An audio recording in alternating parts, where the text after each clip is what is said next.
विधान परिषद जागा वाटपासाठी भाजप शिवसेनेत खलबत। रवींद्र चव्हाण बावनकुळे घेणार एकनाथ शिंदेंची भेट, सूत्रांची माहिती।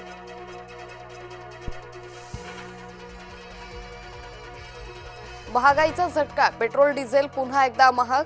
10 दिवसात तिसऱ्यांदा पेट्रोल डिझेलच्या किमतीत वाढ।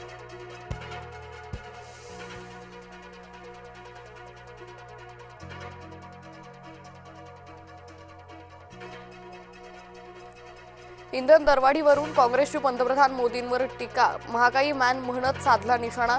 भांडवलदारांना फायदा पोहोचवणं कधीपर्यंत सुरू ठेवणार, काँग्रेसचा सवाल।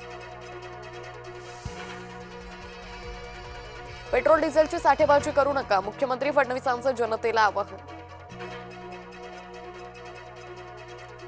बुलढाण्यात मोठ्या प्रमाणात इंधन टंचाई, शेतकऱ्यांनी पेट्रोल पंपावर रात्र काढली जागून। मुख्यमंत्री फडणवीसांचा वंदे भारतनं प्रवास, सीएसएमटी ते शिर्डी वंदे भारत ट्रेननं प्रवास। पंतप्रधान मोदींच्या आवाहनानंतर सार्वजनिक वाहतुकीचा वापर। खराबचे साथीदार ईडी चौकशीच्या फेऱ्यात, एका दिवसात तब्बल 13.50 कोटी रुपये केले जप्त। बँक खात्यातील 2.25 कोटींच्या ठेवी गोठवल्या। त्र्यंबकेश्वरमध्ये 2500 रुपयात व्हीआयपी दर्शन, दर्शनाचा काळाबाजार रोखण्यासाठी त्र्यंबकेश्वर ट्रस्टचा प्रस्ताव।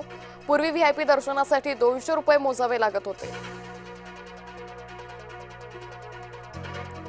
विधान परिषद निवडणूक, महायुतीमध्ये रस्सीखेच, कोकणातली जागा पूर्वीपासून आमचीच, आमदार शेखर निकम यांचं थेट विधान। शिवसेनेच्या सदानंद चव्हाण यांनी देखील केला दावा। कबूतरखान्यावर कारवाई करून रस्ता रुंदीकरण करा, महापालिका आयुक्त अश्विनी भिडेंकडे ठाकरे गटाची मागणी। दारू प्यायला पैसे दिले नाही म्हणून नोकरानं केली मालकाची हत्या, गोंदियाच्या रावणवाडीतील हत्या प्रकरणात फरार आरोपीला अटक। कांद्याला किमान 2000 रुपये हमीभाव द्या, केवळ 600 ते 700 रुपये क्विंटल इतकाच भाव मिळत असल्यानं शेतकरी नाराज।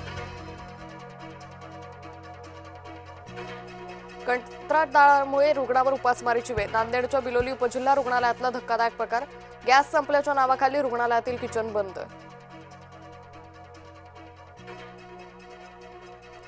प्रवेशद्वार भिंतीला उद्घाटन होण्यापूर्वीच भलं मोठं भगदाड, धुळे जिल्हा रुग्णालयातील धक्कादायक प्रकार, कामाची चौकशी करण्याची नागरिकांची मागणी।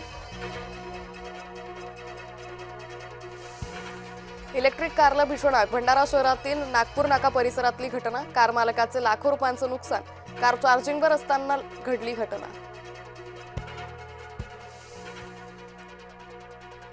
अमेरिकेचे परराष्ट्र सचिव मार्को रुबियो भारत दौऱ्यावर। रुबियो आजपासून 3 दिवस भारताचा दौरा करणार। पंतप्रधान मोदी आणि एस जयशंकर यांचीही घेणार भेट।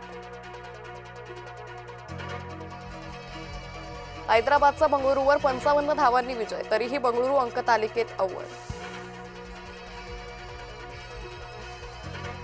आज पंजाब विरुद्ध लखनौ सामना, चौथ्या स्थानासाठी पंजाबला विजय अनिवार्य।